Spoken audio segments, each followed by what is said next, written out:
Euzu billahi mineşşeytanirracim. Bismillahirrahmanirrahim. Elhamdülillahi rabbil alamin. Essalatu vesselamu ala rasulina Muhammedin ve ala alihi ve sahbihi ecmaîn. Rabbi şrah li sadri ve yessir li emri ve hlul ukdeten min lisani yefkahu kavli. Барлык мактаулы кауларыбыз, хамид сәнәләребез ихластан даим бер Аллаһка булып торса иде. Һәм сөйкле пәйгамбәребез Мөхәммәд Мустафа саллаллаһу алейхи ва саллям рух шәрифенә шулай ихластан булган, аны чиксез яратудан күңелләребезнең түрләреннән чыккан салават шәрифәләребез ирешеп торса иде. Һәм шулай һәр вакыт дуга сәламнәребез ихластан һәрберебезнең дуга итеп ятучы без дуга тиешле булган арвахларыбызга ирешеп, без шушы дугаларыбыз белән даим аларны сөендереп, шатландырып торалсак иде. Аллаһ Тәала һәр беребезгә хайырлы гомер бирсен, ныклы иман бирсен. Аллаһ ризалыгына китерә торган гамәлләр белән яшәүне насыйп әйләсен. Инде без менә үткән ваазыбызда Рамазан аена уразага кагылышлы мәсьәләне күтәрдек. Һәм инде бу ике мәсьәлә Бакара сүрәсе 183 аяттан 87 аятка хәтле әйтелә дидек. Инде шушында мәгълүмат бирелә. Инде менә шуның кайбер үзенчәлекләрен карадык. Бүген дәвам итәсем килә. Дәвам иткәнче мин әйтеп китәм, менә Рамазан ае үзе 11 ай арасында без әйттек бүләк итеп бирелгән ай. Һәм инде бу айга кагылышлы аят әйтелгәнче башта ураза турында аятлар килде. Ягъни без ачыкладык. Аллаһ Тәала әйтә: "Аъузу биллаһи минәш-шәйтанир-раҗим. Kutiba aleykumus siyamu kema kutiba alellezine min qablikum leallekum tettekun" dedi Allah Teala. Bunda biz bu ayetten bildik. Allah Teala әле Ramazan ayı ilan etilgençe, yani bizning Müslüman ümmetine urazanı yükledi. Bunda Allah Teala etti. Iliki kavimlerge kilgen şekilde. Bir yaktan karaganda Allah Teala bizge urazanı ilan etti de hem iliki tertip bilen nişik uraza tutu alırga tiyiş idi. Şol tertip bilen bizge de yüklendi. Hem indi ol tertip nindiydi? Ilik Nuh aleyhisselam'ın dedi beytile. Hem mena şuşu künge hatli, şuşu vaxtqa hatli, Muhammed sallallahu aleyhi ve sellem ümmetine hatli, bütün kişilerin uraza tertibi bir bulgan. Yani her ay sayın 3 gün urazat tutkanlar. Indi belki ol farzlığı ol derecede bulmandır. Lakin bu ibadet bulgan, urazat tutu hem onun tübinde şartları şuluk. Aşağı içiden hem cinsi münasebetke kiriden tıyılıp duru. Hem Allah Teala birinci, şu 14. yılda Peygamberimizden indi Peygamberliğinin 14. yılında 14 yıl yeryüzünde İslam bara hem bu ibadet 14. yılda şulay yüklenen birinci bulup. Hem bunda bir yaktan indi ayttim Allah Teala bunun bilen iliki kavimler şekilli deyip hem iliki farz etip koymadı dedik, irik kaldırdık. Urazat tutuğa çakırdı. İliki kavimler kılıngan kibik deydi. Hem indi eğer de siz mümkünlük var idi urazatlarga mümkün. Kimde tutalmay, tutası kelmeyin. İndir avursana ola hatta indi fakirlerin aşatı mümkünlüğü kaldırdı. Hem Allah Teala aytdı bu iş hayırlı deydi. Kübrek aşatkansan şunu hayırlı deydi. Lakin urazat tutsağı eybetirek deydi. Bu sizin için hayırlırek deydi. Ona irik kaldırdı. Biz bunun sebebinde ayttık. Elbette urazat tutu ibadette bulmagan, o müşrik halklarda bulmagan halkta bu ibadet bulmagan, bunu bilmegenler, hem tabii şartlar bik ağır, turmuş şartları bik ağır, alar bay yaşamaganlar, şu side uraza bir günü farz sizge irtegeden ise bu ibadet bik ağır bulur idi. Hem küplerine ağırlık getirir idi. Şu an göre Allah Teala irik kaldırdı. Hem ikinciden indi, ikinci yaktan karaganda mena bu sözde nindidir bir kişilerge jingillik getirə торган bir de var. Çünkü mesela bizge nindidir iş yüklense hem biz korka başlayırız. Bunu uli başlayırız da oy men bunu işley almayım. Bu ağır iş bu. Nişik başkarabız. Hem şunda birisi aytsa men anda öttim indi, men işledim yoki bulay buldu menim bilen bu hal ağır tugul deyip biz kimlerdir bizge hal işleganini bilsek, biz oylayız o işlegaç biz de işley alabız. Bu nindidir şu korkunu bitirir. Şuna göre bir yaktan Mena şu şeyinde ilan bu haberde ilan bulsa ilki kavimler şekilde uraza, yani bu nindi uraza iken ikinci yaktan bu даже jingillik verir çünkü o kişilerge bu ibadet tanış iken indi. Bu bunu kişiler 50 kaçandan beri kişilik tarihinde kılganlar alar kılgaç bu alay korkunç narsa tugul, yani ötelgen narsa deyip bu jingillikte verir. Hem biz indi aytmadık Allah Teala urazanın neticesini bildirdi. нәрсе, бәлкім сіз тақуалардан болырсыз дейді. Яғни ураза, мына шушы тәртіп белән ураза кылсагыз, бу тақуалыкка китерер. Монда ләгалләкум дигәндә, ләгалләдә анда мәгънә булырга мөмкин, бәлкім һичшиксез шулай дигән сүз түгел, һәм өмет бар. Ягъни шулай булырсыз дигән өмет бар. Һәм Аллаһ Тәала әйтми, ураза тотсагыз, сез тақва буласыз димәде. Бәлкім тақвалыкка ирешесез. Шундый мөмкинлек бар. Ягъни ураза, әгәр дә аның бит шартлары бар, менә шул шартларын белеп, әгәр дә ул тәэсир итсә, уразаның чын тәэсире булса сиңа, ул тақвалыкка китерә. Тақвалык инде ул кайбер вакытта менә тәрҗемәләрдә карасан, русча тәрҗемәләрдә кайбер вакытта куела, может быть, вы устрашитесь, ягъни куркучылардан булырсыз. Может быть, сез богобоязненный булырсыз, Аллаһтан куркучылар булырсыз дип куела. Ләкин тақва сүзенең бер сүз белән бирә торган тәрҗемәсе татар теленә инде без әйтәбез, сез Аллаһтан куркучы булырсыз дип куела кайбер җирләрдә. Ләкин бездә инде бу сүзнең үзе татар телендә булган тақва. Менә бу сүзне кертү хәерлерәк, чөнки ул тақва дигән сүзнең үзенең мәгънәсен аңлап төшенчәсен һәм сүздә бәлкем тақва булырсыз дип бөтен кеше аны аңларга тиеш. Тақвалык нәрсә ул? Менә яки хидаят сүзе элек булган, ләкин шушы динсезлек вакытында дин Аллаһ юк дигән төшенчә белән кешеләргә тәэсир иткән заманда Аллаһ тормыштан, фикерләрдән юкка чыгарылгач, бу төшенчә юкка чыга. Булмады, юкка чыкты. Мәгәр ул элек булган, чөнки бездә ислам бар иде. Һәм бу сүзнең ниндидер аңлатырга татар сүзләре белән, башка сүзләр белән аңлатырга тырышырга кирәкми. Тақвалыкның нәрсә икәнен аңлыйлар. Чөнки бу сүзнең мәгънәсе бу Аллаһка бәйле. Кайчан кеше Аллаһ юк дип яши, яки бу сүз кешенең телендә, уенда юк, һәм бу төшенчә юкка чыкты. Мәгәр чөнки әйткәнемчә бу төшенчә Аллаһка бәйле. Һәм ул ниндидер бер сүз белән генә әйтеп булмый. Ул тақвалык, ул бер шундый халат кешенең, шундый бер халаты, һәм бу бик күп нәрсәдән тора. Без инде тышкы яктан тақвалыкның күрсәткече нәрсә? Без ул Аллаһ кушканнан үтә тыйганнарыннан тыелу. Хәкыйкатьтә без күрәбез икән бер кешене, ул намазларга йөри, мәчеткә йөри, там сөйләшүдә, шундый зикрләр, гел зикрдә, гыйбадәтләрдә кыла, садакаларда бирә, муамәләсендә әйбәт кешеләр белән. Ягъни исламның үтәлешен анда күрсәк, һәм бу югарырак булган сайын без әйтә, каран инде тақва кеше. Тақва кеше ди, бу тышкы күренеш. Бу гамәлгә кагылышы. Мәгәр тақвалык ул бик күп нәрсәне үз иченә ала. Ул иң беренче тақвалыкның нигезе, моннан башка тақвалык була алмый, хакыйкый.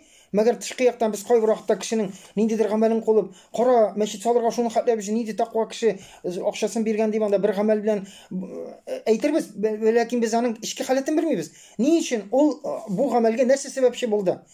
Бу аның намазга басуына, намаз укуының ичендә сәбәпчесе нәрсә? Бу Аллаһ ризалыгы өченме? Аллаһ бармы аның күңелендә? Аллаһка карата хисләре бармы? Шушы нәтиҗә булырга, шушы тәэсирендә бу әгәр дә тышкы күренештә гамәлләр булса гына, бу хакыйкый тақвалык була. Шуңа күрә тақвалыкның нигезе ул Аллаһтан курку хисе. Менә бу хис моның өчен инде әлбәттә иман булырга тиеш. Аллаһ Тәаләне танып, барлыгын, берлеген, аңа иман китерү, Аллаһ Тәаләнең сыйфатларын белү һәм шуны Аллаһны кеше күбрәк познавать иткән сайын, төшенгән сайын, Аллаһ турында гыйлеме булып, Аллаһ Тәаләне туйган сайын, инде бу кешенең менә бу Аллаһка карата хистә югарык була. Күпчелек вакытта Аллаһтан курку хисе нәрсәгә? Аллаһ нәрсә дип кенә? Аллаһ бар. Ләкин нинди ул бу уйламый, бу галәмнәрне яраткан, аның кодрәтен туймый, бу сыйфатларын белми, шуңа күрә Аллаһтан тиешле дәрәҗәдә курку хисе юк. Аллаһка ышанам дигән кешегә дә ул нәрсә? Аллаһ кушканнарын үтәми, тыйганнарын тыймый, ягъни бер нәрсәсе монда юк, курку юк аның. Шуңа күрә нигезе ул Аллаһтан курку хисе. Һәм курку да төрлечә була. Мәсәлән, авылда, һәр авылда бу мисалны бәлкем аңларлар, шундый кеше була синең тирә-ягында.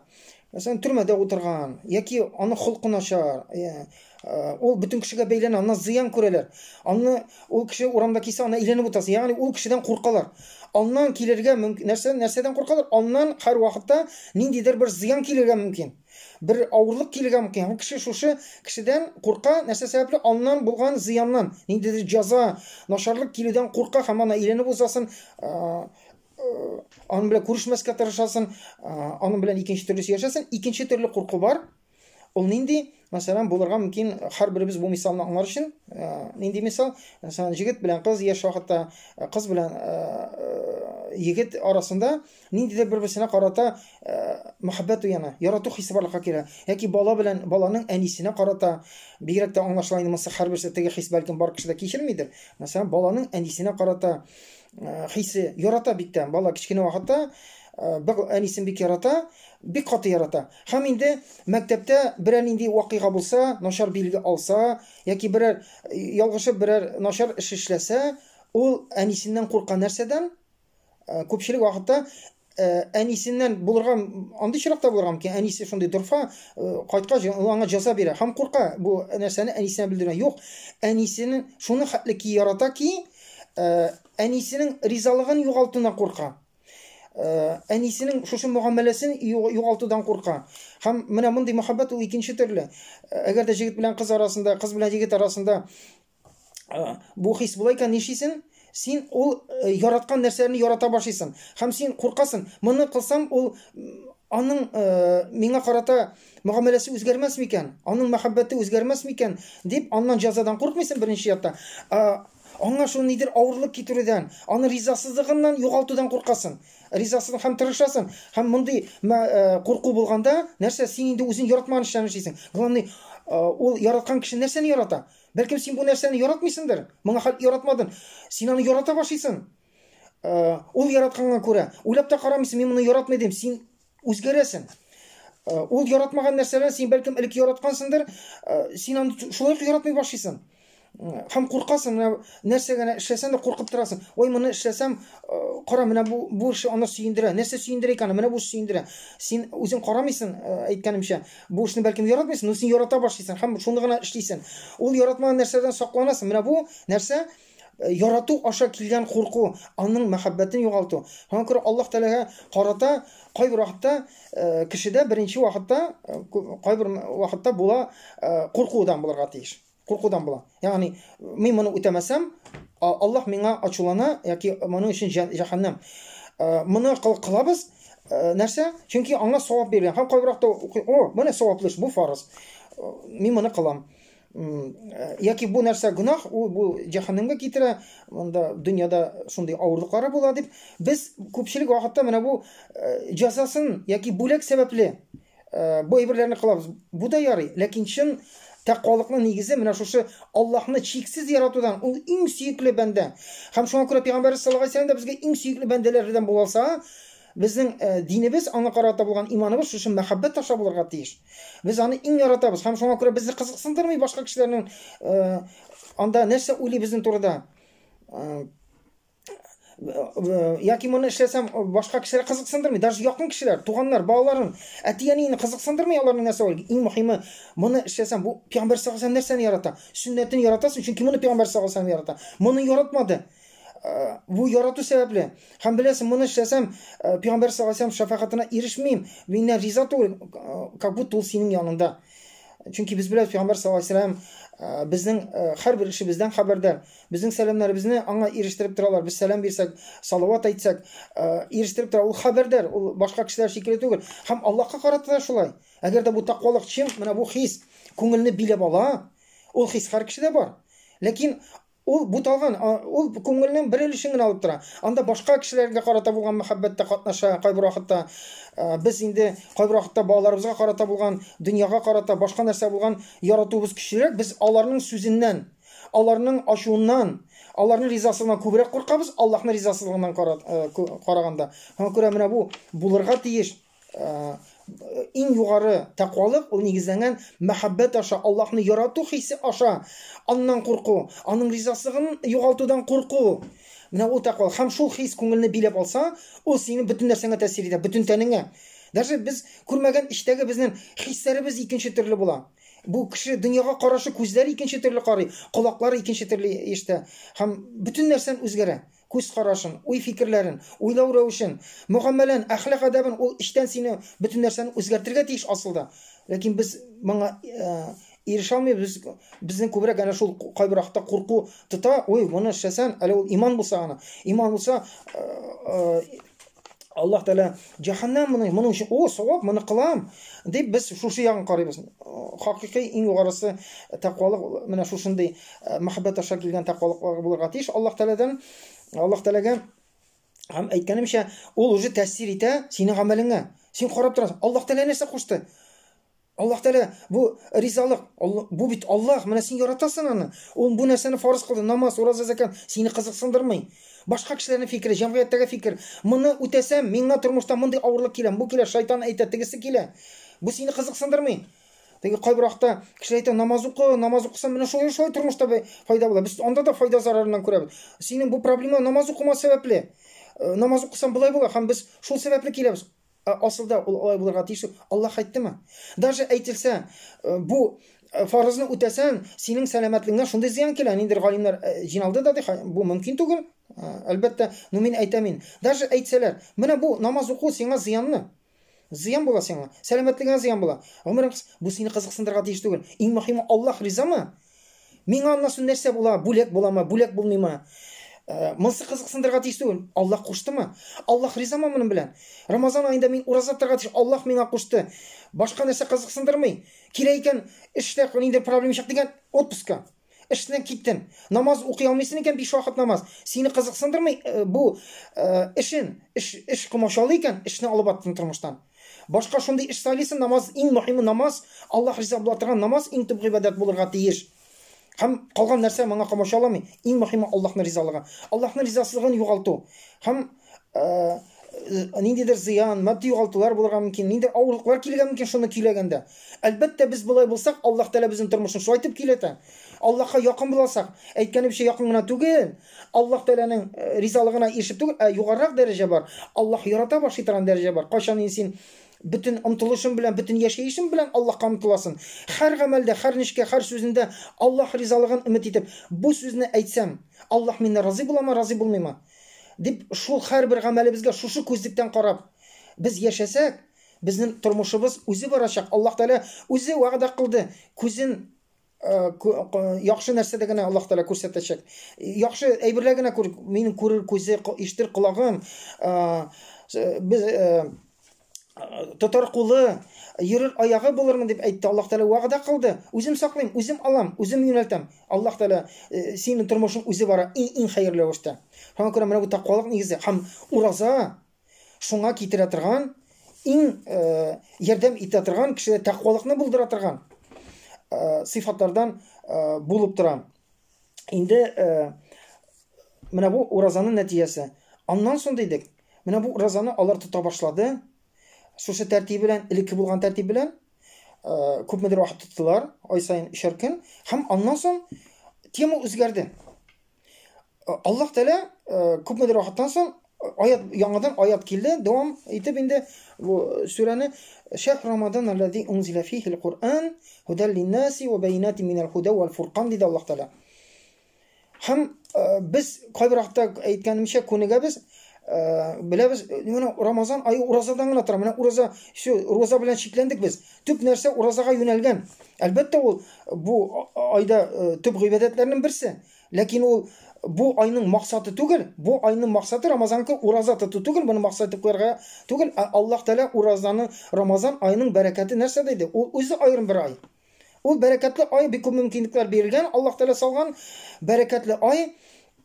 Һәм инде Аллаһ Тәала нәрсә? Ул Qur'an айы. Ураза айы димәде. Сез бу айны ураза торырга тиешле. Рамазан айы шундый, сез бу айны ураза торырга тиешле ай дип Аллаһ Тәала әйтмәде. Qur'an айы диде. Ул Qur'анның сыйфатларын әйтте. Худан лин-наси ва байинатин минал худа вал фуркан. Ягъни без үткән вакытта карадык, сачаны ул кешеләргә хидаятләүче, кешеләрне туры юлны күрсәтүче, хидаятләүче китап. Үзендә, үзенең Аллаһның сүзе икәнне дәлиле, мугъҗизасы үзендә. Вал фуркан һәм кешеләргә бөтен нәрсәне инде нәрсә яхшы, нәрсә начар икәнен шушы айырып бирүче китап диде. Инде менә хәзер шушы сүзләрдәге кайбер үзенчәлекнең мәгънәсен аңладык инде. Һәм әле Аллаһ Тәала менә монда худан лин-нас дигәнне без инде үткәсендә кыска гына карадык. Монда инде аңлап китер худал линнас. Нәрсә ул?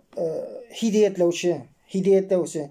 Кайбер вакытта без инде менә тормыштан ниндидер проблема булса, мәшәкать чыкса, бер нәрсәне белмәсәк, мәсәлән, авырып киттек ди. Безгә нәрсә моны шишелеше кирәк. Моны шишелешен эзләп, нишләргә икәнен, мәсәлән, проблема булды. Без нәрсә больница врачка барабыз. Һәм врач безгә бер юлы врач безгә әйтә, менә моны эшлисең, ул сиңа юлын күрсәтте. Моны шишелешен күрсәтте. Бу даруны фәлән көн кулланасың. Дип әйтте шишелешен. Бу бер төрле бундый вакыйгалар булганда, бу бер төрле хидаятләүче, мондый кирәк кешегә. Һәм инде кайбер вакытта без инде авырып киттек, бик борчылабыз, белмибез шишелешен, һәм үзебезнең бер дустыбызга сөйләдек. Менә авырып киттем әле шулай. Ул моның шишелешен белми. Ул моны, ләкин әйтә, борчылма, барысы да әйбәт булыр. Дип әйтте, һәм шул сәбәпле сиңа бу нәрсә тынычландырды. Бу ягъни бу проблеманы бер шишелешен бирде, бер ягыннан син борчыладыр идең, хәтта ул аның нәрсә эшләргә икән юлын күрсәтә алмаса да, бер яктан ул тынычландырды. Монсы да кирәк. Булды. Ой, рәхмәт. Ярый, бу сүзне әйттән тынычланып калдым синең белән сөйләшкәч дип, кайбер вакытта монсы да була. Шуңа күрә без инде Коръан ул шундый нәрсә, Коръанны ачканнан соң ул Аллаһ белән диалог. Һәм безнең ялгышлык нәрсә? Без Коръанны өйрәнәбез, башка китаплар шикелле. Каяны бу китапта нәрсә язылган икән? Ягъни любой китапны алабыз, өйрәнгәндә без кырыйдан шулай мәгълүмат буларак өйрәнәбез. Монда нәрсә язылган икән? Монда булай дип әйтелгән икән. Һәм монда ялгышлык. Шуңа күрә ул безнең кырыйда мәгълүмат буларак как китте безгә тәэсир итми, тәэсир итүче кара кирәк. Бу Аллаһның сүзе бит. Бу галәмнәрнең Раббысы, галәмнәрнең юктан бар кылучы зат, бу дөньяда яфрак та селкенгән Аллаһ Тәгалә рөхсәтеннән башка, шушы Аллаһ миңа мөрәҗәгате һәр аяты. Ул ниндидер бер вакыйга кайчандыр булса сөйләсәгә, ул миңа сөйли аны. Миңа сөйли бу вакыйганы кыямәткә хәле Коръанга керткән икән. Димәк, анда мин гыйбрәт ала торган монда киңәш бар. Аллаһ Тәгалә нәрсәдер кисәтә, нәрсәдер аңлата. Ягъни бер вакыйганы сөйләде, ул җәһәннәмдә. Яки шулай эшләде, бу ялгышлык ул җәһәннәмдә. Яки булай эшләсәң, менә нинди яхшы гамәл, ул җәннәткә иреште, ул шулай булды. Шуңа күрә ул безгә Аллаһ Тәгалә сөйли аны. Без бу ялгышлыкны эшләмәс өчен. Чөнки Коръанда кертелгән күп кенә ялгышлыклар кыямәткә хәл куйган икән, димәк бу кешелеккә хас. Бөтен кешегә хас кимчелек, бу бер шайтанның безне адаштыра торган бер юлы, һәм бу бер капкан, без моңа эләгергә мөмкин. Һәрберебез. Һәм без бу мисаллардан үзебезгә кара. Менә бу хәтәр нәрсә икән, мин моны сизмим дә, дип без алырга һәрбер нәрсә генә булсын. Анда үтәргә тиеш, моны үтә дип. Коръанда кара, бу китапта монда намаз укырга кушылган, ураза тора кушылган, дип булай дип кенә кырыйда түгел, ул Аллаһ миңа әйтә. Һәм без уйларга кирәк, моңа син кабул итмисең икән. Яки инкар итәсең, бу ошамый миңа, бу дөрес түгел инде. Бу әле моны үтәп булмый. Син кемгә каршы әйтәсең? Бигрәк тә Аллаһ катгый итеп калган. Бәндә моны үтә. Бәндә моннан тыел. Һәм син Аллаһка әйтәсең. Юк әле. Башны катырма әле. Әле вакытым юк. Әле тегене эшлисем бар, моны эшлисем бар. Юк, бу дөрес түгел, миңа килми анда. Бигрәк тә теге мәсәлән, хатын-кызларны бөтенесе кабул итмәгән нәрсә ирләргә әйтелгән. Өйләнегез анда никахлана 1-гә, 2-гә, 3-гә, 4-гә дип. Мәсәлән, инде бер хатын-кызлар кабул итмәсә дөрес түгел. Менә инкар итә, син бит Аллаһ сүзен инкар итәсең. Аллаһ бирде рөхсәт. Син Аллаһның рөхсәтен җир йөзендә куйган нәрсәсендер инкар итәсең. Шуның белән бик зур гөнаһлы булырга була. Һәм күпчелек вакытта кайбер күпчелек кешеләргә бу күп аятлар шулай тәэсир итәргә мөмкин. Шуңа күрә без иң беренче Коръан әчкәндә, бу Коръан ае, менә шу Коръанга кайта торган ай, Коръанны өйрәнә торган ай. Бу Коръан ае диде Аллаһ Тәгалә. Менә шушы хидаятны без кабул итәргә тиеш, өйрәнергә тиеш. Хидаятны кабул итәргә тиеш. Һәм моның өчен әйткәнемчә, һәр сүзне, һәр вакыйганы, һәр нәрсәне Аллаһ конкрет сиңа әйтә, миңа әйтә. Анда Ирек хәзрәт, анда Фатима апа, сиңа мөрәҗәгать итәм. Кара бу вакыйганы, менә шундый вакыйга булды. Ягъни ниндидер дуга күрсәтелгән, ниндидер безгә йөкләнгән.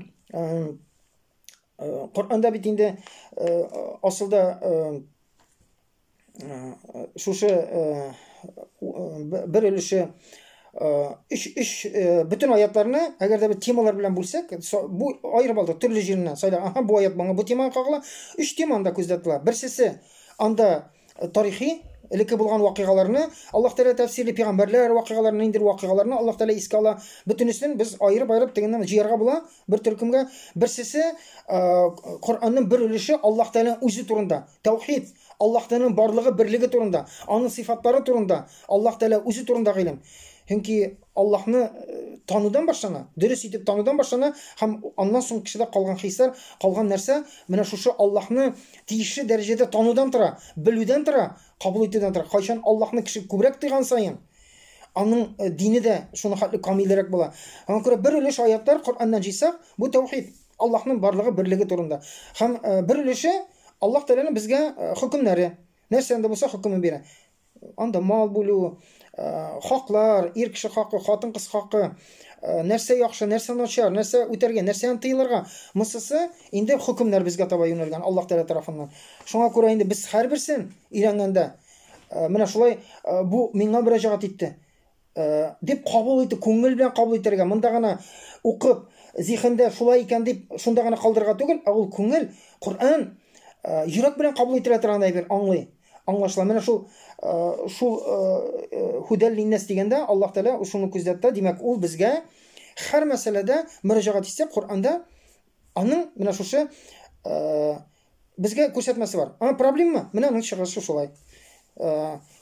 Ягъни тынычландыра, шундый вакытта тынычландыра торган сүзләр дә бар.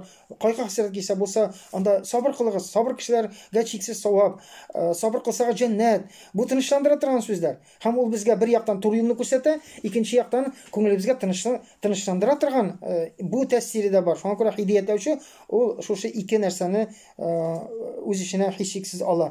Һәм инде монда тагын бер үзенчәлекле әйбер бар. Анда бит тәрҗемә итә худәл линнәс. Аллаһ Тәгалә кемнәр өчен? Хидаятләүче кешеләр өчен диде. Без беләбез Бакара сүрәсендә Алиф Лам Мим заликал китабу ла райба фи худал лил муттакин диде Аллаһ Тәгалә. Коръан әйтә худал лил хидаятләүче тақва кешеләр өчен диде. Тақва мөселманнар өчен диде Аллаһ Тәгалә. Тақвалар өчен ул хидаятләүче. Чөнки дөрестән дә әгәр дә кешедә Аллаһка иман юк икән, Аллаһка карата тиешле хисләр юк икән, ул как Коръан укыды, ул аңа бер мәгълүмат, башка китаплар шикелле, шулай икән, белде, ул аңа тәэсир итми. Әгәр дә кайчан иман белән, тақвалык белән укый икән, ул аны нәрсә йөрәге белән кабул итә. Ул аныкы, ул аңа иярә. Шуңа күрә ул дөрестән дә тақва кешеләр өчен һәр вакытта таянып яши торган хидаятләүче. Монда Аллаһ Тәгалә Рамазан ае турында әйткәндә, нәрсә хидаятләүче бөтен кешеләр өчен диде Аллаһ Тәгалә. Моңа кемнәр керә? Моңа тақва мөселманнарда, гынаһлы тақвалыгы инде әзрәк булган, кимчелекле, гынаһлы мөселманнарга да керә. Буны башка диннәрне тоткан кешеләргә дә бу мөрәҗәгать. Чөнки моңа Аллаһны сүгеп яшәгән, Аллаһсыз кешеләр, моңа ширк кылучылар, бөтен кешеләр керә. Аллаһны танымаган, танымыйча яшәгән кешеләр дә бөтенесе керә. Шуңа күрә бу Аллаһ Тәгалә мөрәҗәгать итте.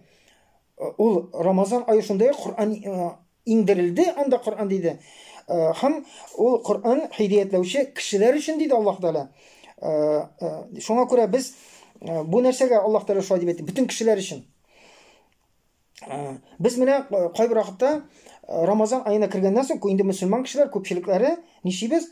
О, Рамазан ае шундый бәрәкәтле ай дип без уразалар тотабыз һәм тырышабыз инде гыйбадәтләр кылырга, садакалар бирергә, там тәравихларга йөри башлыйбыз, намазларыбызны укыйбыз, үзгәрәбез, там Коръан укырга тырышабыз, мәчетләрдә заграк булырга тырышабыз, анда иктикафка барабыз, шушы иктикаф гыйбадәте бигрәк тә соңгы көннәрдә утырабыз, зикрләр күп кылабыз.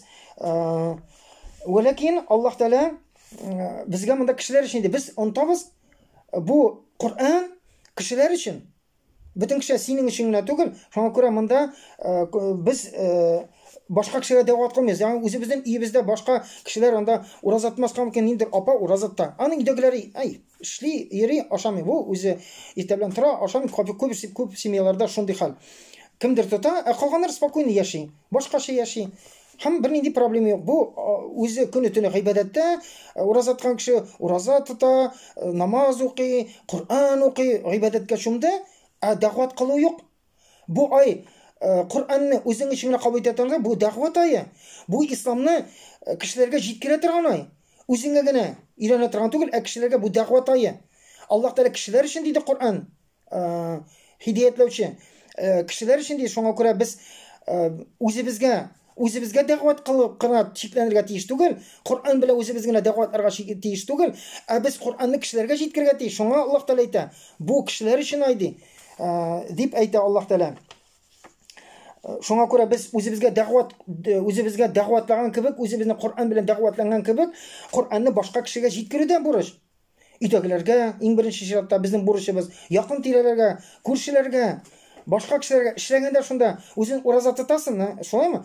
Башка син үзең мөселман санаган кешеләр ашап эчеп йөри. Син үзең ураза тотасың, алар сиңа кагылмый. Менә бу синең аең. Юк, бу дөрес түгел. Бу Рамазан аена тиешле дәрәҗәдә Рамазан аеның хакын хаклау булмый. Ягъни төп бурычы Рамазан ае. Ул җир йөзендә исламны дәгъват кыла торган, исламны урнаштыра торган синең тормышыңдагы түгел, ай һәм без бу бурычны үтәргә тиешбез беренче чиратта. Һәм Аллаһ Тәгалә бу айны Рамазан аенда моңа китерә торган bütün шартларны яратты. Bütün шартларны тудырды. Менә шушы Коръанны кабул итәргә, Коръанны дәгъватларга һәм кешеләргә дә җиткерүгә Аллаһ Тәгалә җиңеллек куйды. Бу шундый ай Коръанны белән кабул итә торган, Коръан белән үзгәрә торган, үзендә һәм башка кешеләргә дә җиткерә торган. Һәм нишәдә? Берсесе, менә без әйттек инде, Аллаһ Тәгалә моның өчен ураза бирде. Ураза гыйбадәте ул шушы Коръанны кайтырга ярдәм итә торган гыйбадәт. Чөнки уразаның бер нәтиҗәсе, әгәр дә дөрес кылсак, ул безне тәкъвалыкка китергә тиеш, көн саен безнең күңелебез үзгәргә тиеш. Һәм шул сәбәпле безнең Коръанны кабул итүбез, аңлавыбыз да көннән-көн арта. Чөнки йөрәктә тәкъвалык юк икән, йөрәктә Коръан тәэсир итми. Коръан как укыдым, белдем дә, ул сиңа тәэсир итмәде, монда бер нәрсәне үзгәртмәде. Бер нинди гамәлеңә үзгәреш бирмәде тормышыңда. Аңа күрә иң беренче монда ураза ярдәм итә, менә шушы уразаның төп максатына ирешергә ярдәм итә. Коръанны белән вагазланырга, үзенне дәгъват кылырга һәм кешеләргә дә ул тәэсир итәргә монда ярдәм бар. Аллаһ Тәгалә син инде үзен шушы Коръан белән дәгъватлангач, ул кешеләргә икенче төрлерәк тәэсир итә аласың. Бу ураза беренчедән Аллаһ Тәгалә Рамазан аенда уразаны бирде. Уразаны бирде һәм әйткәнемчә бу ярдәмче генә Коръанга кайта торган. Ягъни безнең шушы тәкъвалыкка ирешеп, шул сәбәпле кайтыручы. Һәм икенчесе, без беләбез, бу айны Аллаһ Тәгалә шушы шайтаннарны баглап куйды. Баглап куйды. Ана зур бер хадистә дә әйткәндә, инде Рәҗәб айларына кергәнче Пәйгамбәр саллаллаһу алейһи ва саллям әле Рамазан килмәгән, сахабаларына уже вагаз кылган: "И мөселманнар, сезнең өскә бер бөек айның күләгәсе төште." Бу ай турында ул, мин инде кайбер мәгънәсен әйтеп китәм, ул сөйләп китте. Бу шундый ай, шундый бәрәкәтле ай, бу айны бер кылынган фарыз өчен башка айларда кылынган 70 фарызга бирелгән шикел намаз бирә. Бу айны кылган бер фарыз намаз, аның савабы булай да зур. Бу айны шул ук намазны укыйсың, 70 тапкыр артыграк бирә Аллаһ Тәгалә. Әйтте, бу айны кылынган Рамазан аенда кылган бер сөннәт гамәл башка айлардагы фарыз гамәл шикелле кабул ителә, гамәл дәфтәренә языла, савабы. Һәм китә инде анда бу айны бер кичә бар, шундый кадер кичәсе, ул кичәне кылган гыйбадәт димәк 70 тапкырын артырмый, башка 29 көнендә, 30 көнендә бу кылган гыйбадәтләр шундый бәя артса, 70 тапкыр булса, мәгәр бу кичәдә диде, ул гыйбадәт син аны 1000 айдан да хәерлерәк диде. 1000 айында 82-83 ел, әгәр дә айлар белән бүлеп карасак, гомер. Ягъни шул гыйбадәтне 1000 айдан, 1000 ай гына димәде, 1000 айдан да артык. Ягъни ким дигәндә 82 ел буе кылган гамәл шикелле савап бирә, арттырылып, шуны бәя бирә. Әтигә шикләмәгән, Аллаһ Тәгалә шикләмәде. Бу кешесенә карап, аның ни ихласлыгы, бу гамәлне кылуы нинди булуына карап, Аллаһ Тәгалә ким дигәндә 1000 айдан да хәерлерәк диде.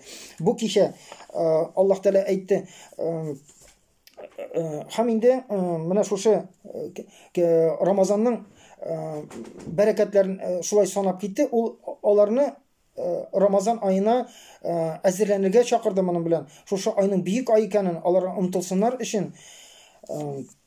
Һәм анда әйтте инде, бу айны сезгә ураза тотарга фарыз кылынды дип. Менә шушындый айның төп үзенчәлекләрен белән мөрәҗәгать итеп әйтте.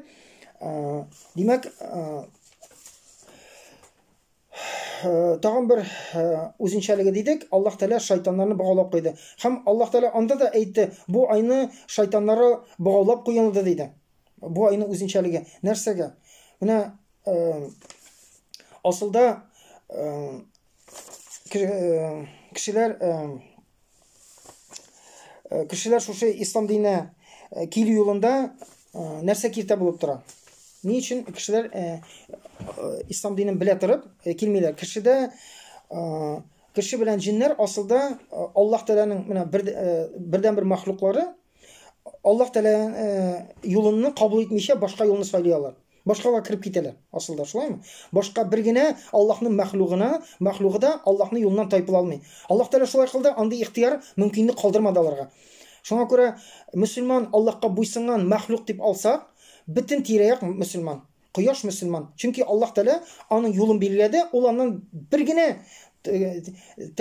градуска да тайпылмый, китми дә, иртәдә чыкмый, соңда кайтмый дигәндәй, һәм ул безгә якынайса без янып бетәр идек, бездән әз генә ерагайса без катып бетәр идек. Шуңа күрә Аллаһның һәр мәхлугы, агач булсын, кошлар булсын, алар Аллаһ куйган юлдан тайпыла алмый. Аллаһ нинди нәрсә өчен яратты, шул вазифаны үти. Агач анда әйтә алмый, мин туйдым, җирдән су алырга, мин бу нәрсәгә буйсынмыйм, анда ягъни кислород бирми. Юк, алар мөселман Аллаһка буйсындыра. Фақат җиннәр белән адәмнәр генә Аллаһ юлынан тайпылалар һәм кабул итмиләр, башка юл сайлыйлар.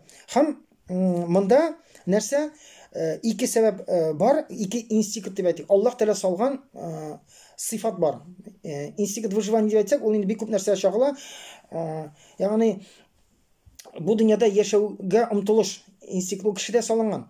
Аллаһ Тәгалә Коръәндә санап киткән 8 нәрсә, мин сезгә бирдем, салдым мәхәббәтне, анда төп нәрсәләрне, хатын-кызларга, алтынга, атларга дип Аллаһ Тәгалә санап китә. Бу Аллаһ Тәгалә салган сыйфат бар. Бу һәр кешедә бар. Беркем дә әйтә алмый, миндә юк. Бу хисне басып торырга була. Шул дәрәҗәдә ки син дөньяга игътибар итмисең. Мәсәлән, булган әйберләр белән канәгать булып яшисең. Синең ул басылган, юк кеше юк.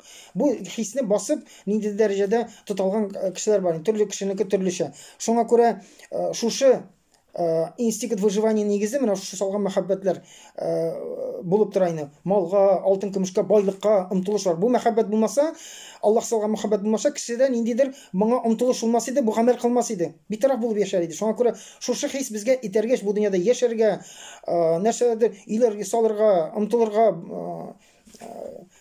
сәбәп булып тора инде. Аллаһ Тәгалә салган ул инстинкт, ул бар һәр кешедә. Һәм икенчесе, димәк, беренчесе матди әйбергә мәхәббәт булса, шушы дөньяда булган бөтенесенә керә инде, һәм кешенең үзенең тәненең хаҗәтләре, инстинкт, анда иң тәэсирлесе инстинкт продолжения рода дип әйтик. Ягъни бу безнең җинси теләкләр. Шушы инстинктның күрсәткече ул җинси теләк кузгалу һәр кешедә. Һәм шушы ашыйсы, ичәсе килү, бу тәнгә кагылышы хаҗәтләр, безнең плотские желания дип әйтик инде. Тән хаҗәтләре. Аллаһ Тәгалә бу да салынган. Моны берничә атамыйсың. Бигрәк тә организм ихтыяҗларын берничә атамыйсың. Күпмедер вакыттан соң ашыйсы килә, ашамасаң үләсең. Ичәсе килә күпмедер вакыттан. Организм сорый, иштән бу сорый. Җинси теләк инде ул инстинкт булып тора, ул инде аны канәгатьләндермәсәң үлмисең. Шулаймы? Инстинктлар тышкы тәэсирдән тәэсирләнә. Организм ихтыяҗлары үзе организм ички яктан була. Анысы син берничә атамыйсың. Шулаймы? Инде җинси теләкне ул тышкы тәэсирдән, уй фикердән яки нәрсәндер күрүдән бу кузгала, ләкин ул кешене үтерә торган, үлемгә китерә торган әйбер түгел. Ягъни икенчесе, кешенең матди дөньяга омтылыштан соң шушы организмда булган менә шушы хаҗәтләре, моны канәгатьләндерү теләге була. Һәм Аллаһ Тәгалә безгә менә бу гыйбадәтләрне бирде. Кешеләр аны нишәптер динне, ягъни безгә Аллаһ Тәгалә фарыз куйган әйберләр ниндидер бер җәза шикелле кабул итә. Намаз укуны, ураза тоту, закат, анда хаҗ бирүне, төп гыйбадәтләрне фарыз итеп куелган.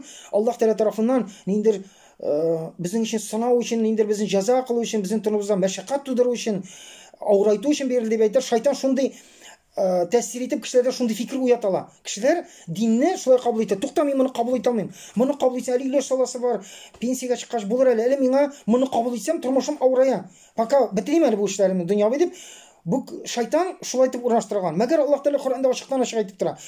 Мин сезгә динне, бу гыйбадәтләрне, бу тыюларны нәрсә өчен бирдем ди? Сезнең тормышыгызны җиңеләйтү өчен. Чөнки буларны кылсаң, синең нәфсең омтыла, син бик күп проблема була тормышында. Буларны үтәсәгез, мөселманнар, буларны үтәгез, бу фарыз сезгә. Моны үтәсәгез, сезгә җиңеллек килә тормышыгызда. Һәр берсе үзенең тәэсире бар, урыны бар. Иң тәсирлесе әлбәттә намаз. Намаз нашар фахишлардан тыя. Шуңа күрә Аллаһ Тәала закат бирде. Бу мал. Ул нәрсәне бирә? Менә шушы дөньяви байлыкка булган мәхәббәтне кулда тоту өчен. Син аның хуҗасы булу өчен, ул сине алып китеп, бу мәхәббәт үсеп китеп, һәм син бөтен аның артыннан китеп, бөтен максатка әйләнеп бу тормышта син харап булмасын өчен. Син берничә алмыйсың. Ниндидер нәрсәдер байлыкка, малга, анда ул бит инде байлык нәрсәгәдер шушы яхшырак үй, яхшырак машина, яхшырак телефон, һәм моны туктатып булмый. Һәм синең гомерең шуны белән үтеп китә. Әлегә телефон алган интелеген, бераздан туйдан икенчесенә кызыктың. Бу һәм мәхәббәт һаман икенче максатны күрсәтә нәфс теләге. Шулай үй салган ин, бер ярдә яшәгән ин, бик разый булып, бер күршенекен күрдең дә, тагын да зурракны теләдең. Монда гына түгел, әле Төркиядә анда кайдадыр башка җирдә тагын кирәк барып ял итәргә, бу гына җитми. Машина берсе бар иде, икенче кирәк, монда кирәк дигәндәй һәм шулай. Бу син моны уже контрольдә тотмыйсың. Бу син алып бара тормышна үзең дә белмәстән, нәфис куйган максатлар артыннан барасың һәм бу елда бөтен нәрсәне изеп сатып барасың да. Бер нәрсәгә карамыйсың, шундый дәрәҗәгә җитте. Уже син аны тота алмыйсың. Туктата алмыйсың үзеңне. Шушы хис белән яшисең, ул синең максатыңа әйләнде. Шуңа күрә закат бирү ким дигәндә, закат Аллаһ мәҗбүр итеп куйды. Байлык бирде икән, син елга бер тапкырны чыгарып бирәсең. Нәрсә? Бирәсе килми. Но Аллаһ куйды, чыгарып бирде, и шуннан соң бу хисне кулга алдың син. Ягъни бу хисне басалдың. Хисен әйтә, бу мәхәббәтен әйтә, бирмәди. Төрле сәбәпләр таба. Сиңа яраклы, сиңа шайтан ярдәм итә, шулай дип бүген бирмә. Нәрсәгә бирә? Син аны үзең эшләдең ишти. Син укыдың, шушы профессиягә ябылдың, көне төн эшлисең. Ул бит синең эшләгән акча. Нәрсәгә дә син аны анда өендә яткан эшләмәгән кешегә бирергә тиешсең. Фәкыйрь эшләсен үзе ди. Шайтан син моны белән риза. Бу сиңа туры килә торган фикер. Бирәсе килми. Нәфис белән көрәшәсең, бирми. Но шуны җиңдең икән, син аны кулга алдың. Всё, ул синең кул астында. Һәм бу ярдәм итә шушы закат, башка тиешле садакаларны бирү аннан тыш. Ким күбрәк нәфил садакасы тирәккә малыннан бирә башлыйсың, син аның кулы булмыйсың. Син аның кулы булсаң, син ул сине ниндидер тормышта алып китә алмый. Һәм кайчан шушы ул бит гел алай булмаска мөмкин. Ниндидер этапта байлык бара максатыңа барасың, бер көнне аның бит чиге бар. Бер көнне нәрсәдер артка китте дә, булмый. И шушы сәбәпле кешеләр бәхетсез була, үлемгә китерә. Всё, аның максаты китте, ул аңа ирешә алмый, нәфис теләге күңеленә сыймый. Ул шул килеш калды, тагын да күбрәкне теләү, ул аны җиңә алмый, һәм ул хис инде бик күп тормыштагы бәла-казаларга китерергә мөмкин. Һәм күрә Аллаһ Тәала закат бирде. Һәм мөселманнар бу Рамазан аенда закатны бирергә тырыша. Чөнки ул бер елдан елга хиҗри календар белән бер елдан бер елга исәпләнелә, малны исәплисендә Аллаһ күрсәткән формула буенча нинди малга карап инде. Игенчелек булсын, малы булсын. Аха, исәпләдең, моңа туры киләсен, бу хатиры шикелле инде. Фәлән өлешен бирдең, исәпләдең дә бирдең. Без бит хөкүмәткә бирәбез. Тоже бирәсе килми. Анда җәза тора. Бирмәсәң сине судка бирәләр, штрафлар бирәләр, башка нәрсә була. Без куркып бирәбез. Бирәсе килми шулай. Монда Аллаһ каршында Аллаһ куйды. Димәк, ниндидер хайваннар белән шөгыльләнәсең икән, аха, бер ел буена исәпләдең дә, аха, шуны хәтле бирәсең. Башка матди әйбер, байлык, акча анда, башка бизнес яки үзенең тәртибе бар, нинди булуына карап, шулай бирдең. Шо исәпләрен дә бирдең. Һәм мөселманнар менә шу Рамазан бәрәкәтендә алырга тырышып, Рамазан аенда бирү тагын да бәрәкәтле бит. Закатны бу айда бирәләр. Һәм бу айны бирү уларга тәэсир итә. Шуңа күрә берсесе менә бу закат һәм садакалар бирү, бу безне халакатка алып бара торган, ягъни исламны кабул итү итмәү арасында шушы ике нәрсә тора. Һәм икенчесе җинси теләк. Бу бик куркыныч. Бүгенге көндә тирәккә шушы бозыклык, җинси бозыклык таралганда, даже ул бер яшәү рәвешенә, киресенчә даже хатын-кызларга игътибар итмичә яшәгән кешене күрсә, бу дөрес түгел диләр. Кеше кабул итми. Бу нәрсәсе дөрес түгел бу. Бу безнең шикелле кеше түгел. Алай булырга тиеш түгел. Нормальный кеше бүген уже зина кыла торган, ниндидер аны мактап сөйлиләр, кем күбрәк кылган, телевизорда передачалар сөйли. Беләсеңме, мин ана тегенең кайчандыр анда сөйәркәсе булдым. Син беләсеңме, мин иде кеше. Мине менә шуны хәтле сөйәркәм булды. Мин тегенеке моны кабул мактанып утыралар. Бу шундый заманда, кайчан бу гынах булмаганда, бу гынах таралганда, һәм бу гынахка юллар ачылганда, һәм киресенчә бу гынахны кылмыйча бүген исламны үтәп яшәгән каранда үтәмичә яшәү җиңелрәк килеп чыга да. Киенеп биргән каранда киенеп чиншыны бирсә проблема юк. Бу дәрәҗә. Алла сакласын инде. Шуңа күрә менә бу җинси теләкне, бу хисне тота торган, тәэсир итә торган гыйбадәтләрнең берсе ул ураза. Ул ураза, чөнки Пәйгамбәр саллаллаһу алейһи ва сәлләм мәсәлән яшь егетләргә карата сезнең мөмкинлеге булганыгыз өйләнсен диде. Менә ничәктер егетләр бу бик сөннәтне яраталар, ләкин бу Пәйгамбәрнең хадисен колагарыннан үткәрәләр. Күп яшьләр кызлар киюгә чыкмый, өйләнми. Нидер куялар да, сәбәпләр табалар да, ләкин Пәйгамбәр саллаллаһу алейһи ва сәлләм кемнең мөмкинлеге булса өйләнсен диде. Мөмкинлеге бөтен кешенеке бар бүген. Бүген мөмкинлеге шәригать күзенә мөмкинлеге булмаган кеше юк. Ләкин өйләнмиләр. Бу иң зур сөннәтне торгызмыйлар. Шуңа күрә ул әйтте, кем мөмкинлеге булса өйләнсен диде, өйләнә алмый икән, нәрсә? Ураза тотсын диде. Чөнки яшь вакытта бу хис бик тә шундый кузгала торган, тем более бүгенге заманда тирә-якта бу хисне кузгата торган, кая чыктың урамда күз карашы шул хисне кузгата торган күренешкә төшә. Телевизорны әйтсәң, сөйләгән нәрсә бөтенесе шуны кузгата торган. Китап ачсаң, газета ачсаң, шуны кузгата торган, инстинкт тыштан кузгала, тәэсир итә торган һәр нәрсәгә төртеләсең. Һәм бу хис белән даим көрәшеп торырга кирәк. Һәм Пәйгамбәр саллаллаһу алейһи ва сәлләм әйтте, кыямәт алдында иң зур сынау диде, хатын-кызлар ир кешеләргә әйтте. Хатын-кызлар сәбәпле булачак, шушы хис сәбәпле. Шушы хисне кулда тотмау сәбәпле бик күп аяныч язмышлар, авырлыклар килә. Шуңа күрә ул нәрсә диде, ураза тотсын. Бу ураза тоту пиштергән шикелле дип әйтәйин. Башка сүзен таба алмыйм, бик матур булмаса да әйтәм. Мәсәлән, хайваннарны без симертергә алгач, үгезләрне яки тәкәләрне, аларның бу хисе басылып торсын өчен нәрсә? Менә шундый кастрация дип аталайны. Бу хисне басып куя торган. Шу алып куйды бу хисне. Бу аңа оскопление шикелле була диде. Ягъни ураза, менә бу как будто ул ураза тота икән, как будто шундый кеше шикелле була. Ягъни бу хисне басып тора, кулда тота. Дип әйтте ул мондый вакытта да. Яшь егетләргә әйтте, чөнки яшь вакытта бу хис бигрәк тә көчле була. Аңа күрә ул яшьләргә мөрәҗәгать итте. Әгәр дә өйләнә алмыйсың икән, ниндер сәбәп белән? Бүгенге сәбәпләр түгел. Юк, менә дөрестән дә авырту яки башка нәрсәсе бар, башка шартлар. Нәрсә? Бу хисне басу өчен ураза тотсын диде. Рамазан аендагы башка вакытта бу хисне кулдап алмый башлыйсың икән, ул сиңа тәэсир итә, син ураза торырга тиеш. Шуңа күрә менә шушы асылда төбенә төшеп карасак, ике нәрсә исламны кабул иттерми. Аллаһ Тәала кушканнан үтәп тыйганнардан тыелу нәрсә киртә булып тора кешеләрнең менә шушы дөньяга булган, матди әйбергә булган мәхәббәте һәм җинси теләге. Җинси теләге киртә булып тора. Аңа күрә асылда Аллаһ Тәала кушканнар нәфис теләми аны. Нәфис теләми торган әйберләр. Менә шу нәфис каршы тора. Нәрсәгә намаз укымый? Да сәбәбен таба алган үзе өчен кешеләргә. Ну минем эшем шулай, тегеләй, булай дип сәбәбен таба. Асылда төп сәбәбе нәфси теләми. Нәфсе аның хуҗасы. Ул просто сәбәбен генә таба, үзен тынычландырыр өчен кешеләргә әйтер өчен. Асылда төбенә чыгып карасаң, нәфсе теләми, төнне торып намаз укырга, тәһарәтләр алырга салкын сулар белән, җәйләрендә йокыны бүлеп торырга, кичке намазны, иртәнге намазны укырга, ураза тотасы килми, кайчан бүген тирә-якта ризыклар син ашап күнеккән, нәрсәгә бер ай мөмкинлеге бар, нинди генә ризыклар юк хәзер. Нәфсе теләми. Закат нишләп бирми? Нәфсе теләми. Шушы матди байлык аның максаты иде. Нәрсәгә ул максатына бара торган бер кисәген кемгәдер бирергә тиеш. Хаҗга бармый, нәрсәгә ул акчасын түксен? Ул лучше нәрсә шул акчага 2-3 тапкыр ял итеп кайта, диңгезгә йөзеп кайтанда, башка җирдә бара. Нәрсәгә ул шуның акчасын, шул мәшәкатьләрне күреп, анда үлеп калырга була, авырлыкларны күреп, нәрсәгә саклап бирсен аны? Чөнки аны нәфсе теләми моны. Һәм инде асылда Аллаһ Тәала харам безне тыйган әйберләр күбесе нәфс ярата торган әйберләр. Нәфскә рәхәтлек бирә торган әйберләр. Нәфс теләми буларның тыюны. Һәм кирә нинди генә сәбәпләр китерсә дә кеше, ул мин тегеләй, мин булай, намаз укыймын, хәтерем юк, картага шәйтә авырым, мин булмый инде. Була. Әгәр дә Аллаһ Тәала ниндидер яшьтә картлык сәбәпле кеше моны үтә алмый икән, Аллаһ Тәала әйткән булыр иде. Картайгач шул яшьтән соң бу сезгә обязательно түгел. Ул хәтта ирекле булып калай әйтер. Шуңа күрә бер кешенең сәбәбе бүгенге көндә бик күп әйтәләр килеп, үзен акларга теләп, ой булмый инде, менә тырышып карыйм, булмый инде, өйрәнә алмыйм, намаз укый алмыйм, башыма керми. Бу просто сүз генә. Шуңа күрә Аллаһ Тәала балигъ булганнан үлгәнчә хәтле намазны фарыз кылды, любой состояниедә.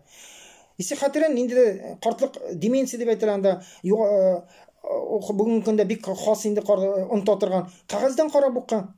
Шулаймы? Ураза тоту өчен бер нәрсә белергә кирәк, ураза 3 нәрсәдән тыелырга кирәк. Монда нәрсә белергә кирәк? Ураза турында моны кем аңламый? 3 нәрсә: ашау, ичү, җинси мөнәсәбәткә керү. Инде ул дәрәҗәдә ашауын оныта торган дәрәҗәдә кешеләр, алар инде акылсыз кеше буларга бер нәрсә дә тиеш ул. Ул дәрәҗәдә түгел бит инде. Шуңа күрә ике сәбәп асылда менә шушы безне dinimizni qabul etүдән киртә булып тора. Шуңа күрә һәм шайтаннар да богаулану даже бу бит уразат тотмаган кешеләрдә бу җир йөзендә бөтен шайтаннар богаулана. Шуңа күрә башка айны шайтаннар Коръәнне без шулай укыйбыз башка айны. Ну җиңә алмыйбыз үзебезне. Шайтан сразу көрәшә башлый, акча бирәсә, бирмә, нәрсәгә бирәсең? Бу бер әле. Син менә җомга сайын бирәсең, син яхшы кеше. Син намаз укысаң яхшы кеше, яки син бит инде җыеп укыйсың кич белән 5 тапкыр. Син бит укыйсың намаз укучы, син бит җомгага йөрисең. Яки башка менә син мәҗлес үткәрдең әтиянең хөрмәтенә. Син бу ел корбан чалдың дип шайтан нәрсә? Безгә нәфсебезгә тәэсир итә. Менә шушы вәсвәсәсе аның безнең нәфсебезне кузгата торган сүзләр. Нәфсебезгә тәэсир итә. Кара әле нинди матур кыз. Яки нинди матур нәрсә дип шайтан вәсвәсә кыла, и бу безнең менә шушы хисләребезне кузгата да, и шул хисләребез нәрсә сәбәпле без кабул итмибез. Бу вакытта Рамазан айында Аллаһ Тәала җиңеллек кылды Коръәнгә кайтырга. Бу шайтаннарны Аллаһ Тәала алып куйды, багаулап куйды. Бу Аллаһның рәхмәте. Җиңеләйтте. Димәк, безнең шайтаннарыбыз безгә вәсвәсә кыла торган, нәфсегә тәэсир итә торган. Ул багауланып куйган. Кайбер вакытта шундый сораулар биргәннәр инде. Нәрсәгә менә кешеләр бу айны мәсәлән гөнаһ кыла. Раз шайтаннар юк. Шуңа күрә галимнәр шундый сүз әйтте. Менә әгәр дә бу айны ниндер гөнаһын кылды икән, мосы шайтаннан түгел. Мосы үзеннеке, үзенең нәфсенеңә үзе ярган. Чөнки беренче тапкыр, мәсәлән, зина кылдыру өчен шайтанга беренче тапкыр вәсвәсә кылырга кирәк. Кузгата. Анда хәмер ише кайчанда булса кеше эчә башлый бит инде. О, яшь вакытта, о, иптәш син патсан түгел, син җегет түгел, кара син кешедән калышасың, син ир кеше түгел. Дип анда тәмәке тарта башлый, үзең җиткерә кыса, хәмер ише башлый, үзләрен сыта ияләнә. Шайтан һаман шу сүзләрне әйтә, тәэсир итә, и бу гөнаһка батырды. Аннан соң үзенеке булды инде. Аннан соң аны ишәсе килеп тора. Аннан соң бер зина кылдырганнан соң башта курка иде. Аннан соң куркмый башлады. Зина кылды, нәрсәдер булды. Аннан соң куркмый башлады. Ул үзенеке. Шуңа күрә шайтан кирәкми. Шуңа күрә кемне Рамазан айында бу гөнаһлар кылды икән, монда шайтанны гаепләп булмый. Шайтан кирәк түгел, син үзеңә шайтан инде. Үзенең гөнаһларын үзенеке булып калды. Шуңа күрә шайтанныкы китә. Кеше шуңа күрә бу айны яңа гөнаһлар башламаска мөмкин, чөнки вәсвәсә кылучы юк. Но инде калган икән, ул үзен нәфснең теләгенә әйләнгән, бу үзеннеке гөнаһлар, үзең генә сәбәпче. Инде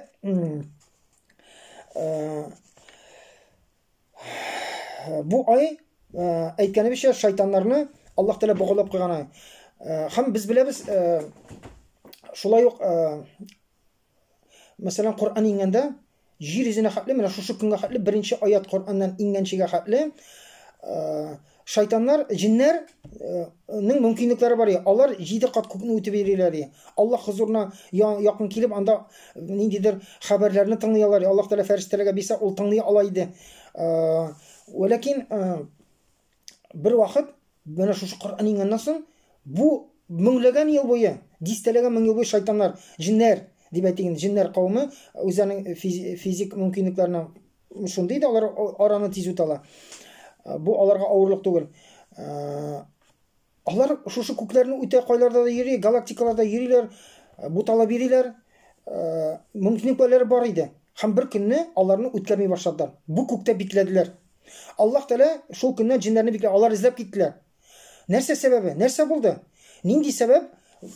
Бу сәбәпче булды. Һәм алар Коръән аятларын ишеттеләр. Беренче пәйгамбәргә менә нәрсә сәбәбе икән. Аллаһ Коръәнне иңдерер өчен шайтаннарны баглап куйды. Шайтаннарны ябып куйды күктә, һәм кыямәткә хәл алар ябылган. Уже үтә алмыйлар, элекке шикелле йөри алмыйлар. Чикләнгән шушы күктә. Коръән иңгәнче Аллаһ Тәала шайтаннарны баглады. Һәм Рамазан айында да Аллаһ Тәала Коръән безгә үтсен өчен шайтаннарны бездән алып куя. Бездән генә тора. Кешенең үзеннән тора. Без бер кемне гаепли алмыйбыз. Әгәр дә бу айны без гафилләрдән үткәрәбез икән, без үзебезнең нәфселегенә ярып үткәрәбез икән, кем гаепле? Аллаһ Тәала шуны хәтле чиксез мөмкинлекләр бирде. Шуңа күрә инде бу ай дөрес максат куярга тиеш. Бу ай безнең Коръәнгә кайта торган ай. Без Коръәнгә аны өйрәнүгә игътибар итәргә тиеш булабыз. Һәм аны теге мәсәл укыдым инде бу аятларны беләм инде кыска сүрә менә бүген мәсәл өйрәним түгел. Без аны укымаган шикелле яңадан укырга тиеш. Инде Коръәнне укып кына түгел, бу Коръанга кайта торган. Без күп нәрсәне беләбез уже. Дөресен әйткәндә, бу Коръанны өйрәнә торган дип түгел, беренче ятта Коръанга кайта торган. Без күп нәрсәне, кешеләр күп нәрсәне белә, ләкин үтәмиләр. Менә шул белгәнне кайтыйк әле, хотя бы намазларыбызны укыйк әле. Тиешле дәрәҗәдә 5 вакыт намазны кич белән җыеп укыйсын икән. Значит, Аллаһ Тәала җиңеллек бирде. Шайтан юк, менә бу вәсвәсә кылучы җиңелрәк.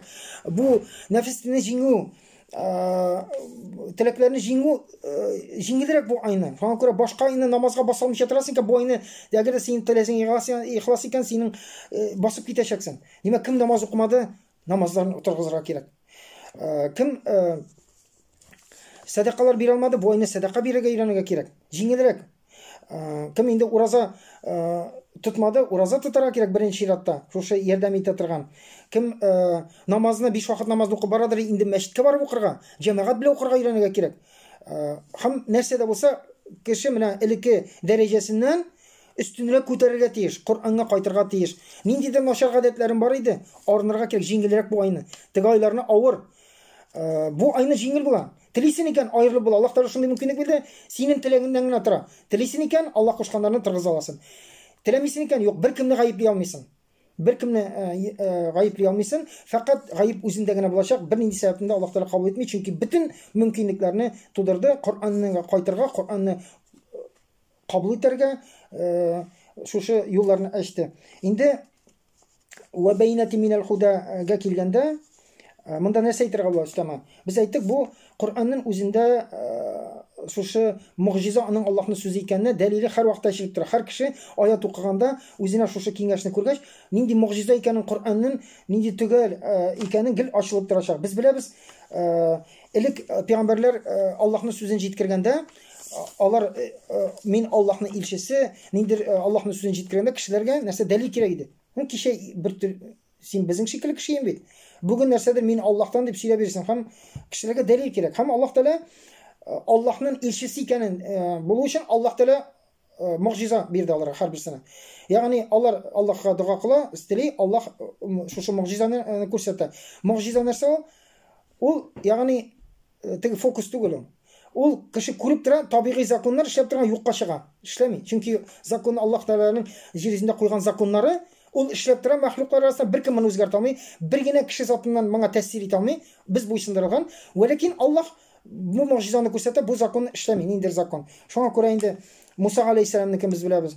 Нәрсә? Аның кулындагы таякны Аллаһ Тәала шушы үзенең Тәүрат тауыннан төшкәннән соң кайткач, кешеләр кайтты да, Аллаһ Тәала миңа анда шундый нәрсә җиткерде дип сүзләрне җиткерә, дәлил кирәк. Нәрсә? Фиргаунга барып әйткәндә, син кем? Син бит мин үстергән ниндидер бер җегет идем. Анда бүген кайтып миңа шулай дип әйтә, син миңа буйсындым. Мин Аллаһның илчесе. Ул таякны ыргытырсың ди. Таякны ыргытты, ул нәрсә аждахага әйләнде. Җыланган түгел, аждаха. Нәрсәгә бу мугъҗизаны бирде? Чөнки Фиргауннар вакытында сихерчилек бик көчле иде. Бик көчле иде. Чөнки Мөхәммәд саллаллаһу алейһи ва саллямга хәтле менә бу җиннәрнең мөмкинлекләре зур иде. Шайтаннарның мөмкинлекләре зур иде. Алар ниндидер күкләрдә йөриләр, хәбәрдәр, күп нәрсәдән хәбәрдә. Шуңа күрә Аллаһта предсказывание, там киләчәкне әйтү күп таралган. Алар күп хәбәр уйлыйлар иде. Мөхәммәд саллаллаһу алейһи ва саллям Коръан ингәннән соң Аллаһ Тәала аларны шикләде. Шуңа күрә бүген инде сихернең бу төрләре Алла бик киң тараламый, күбесе аның шарлатан сөйләде. Ялганга нигезләнгән. Бу мөмкин түгел. Инде Муса алейһиссалам бирде, чөнки Фиргаун Муса алейһиссалам бүтән кешеләр алдында мәсхәрә кылырга уйлады.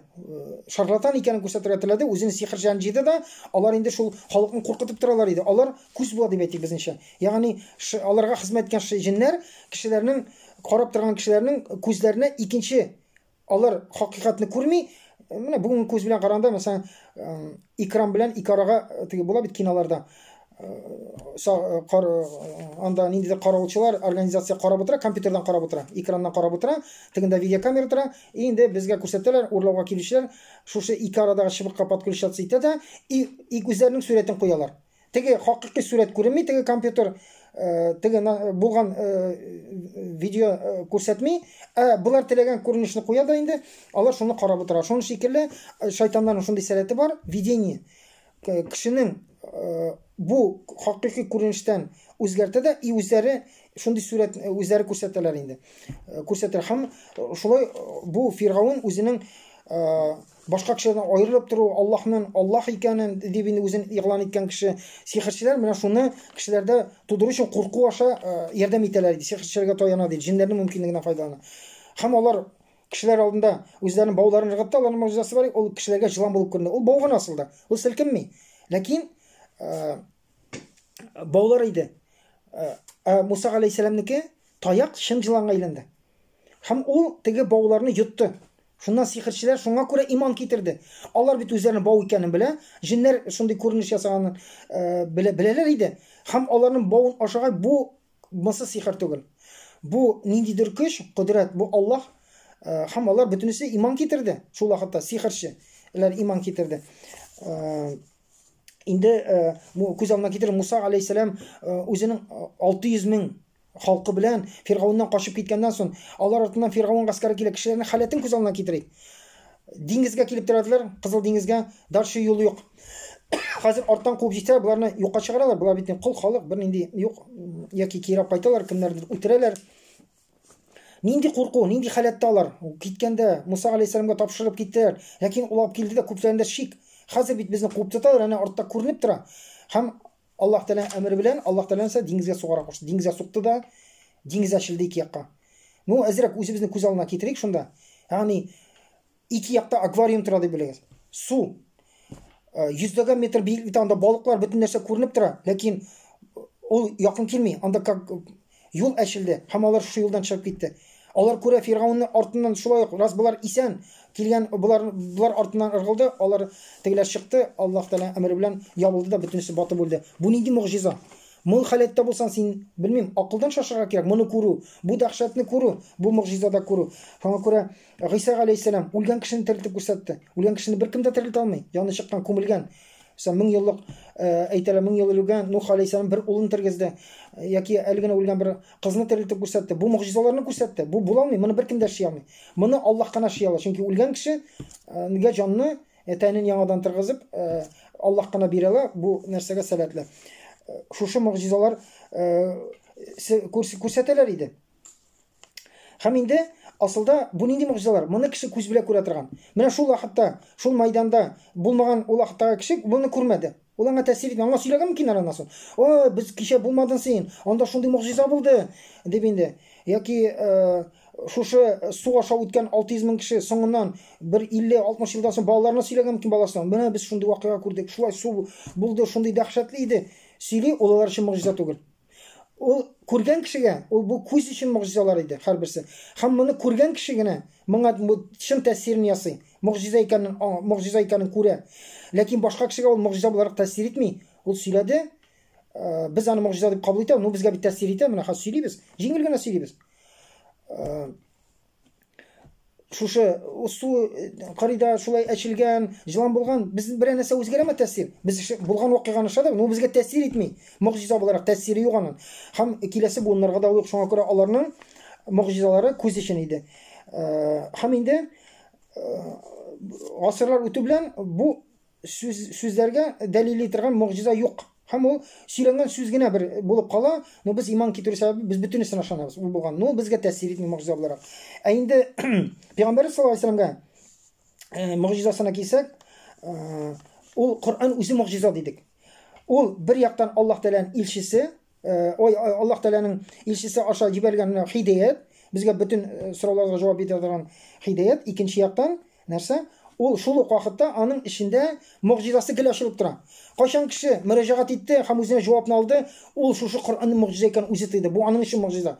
Һәм һәр кешегә даим укыган саен моның мугъҗизасы икәнен тоеп тора. Аллаһның сүзе икәнен моны тоеп торасың син. Аллаһның сүзе икәнен. Мугъҗизасы гел кабатланып тора һәр кеше өчен. Һәм бу беркайчан да туктамый.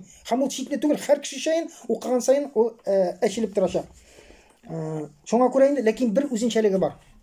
Бер үзенчәлеге бар. Бу мугъҗиза ачыла, кайчан Коръәнне просто так кына укымыйсың, күңел белән укыйсың. Моның турында уйланасың. Информация буларак, шулай дип укыдың, юк, менә бу уйлап утыра башлагач кына.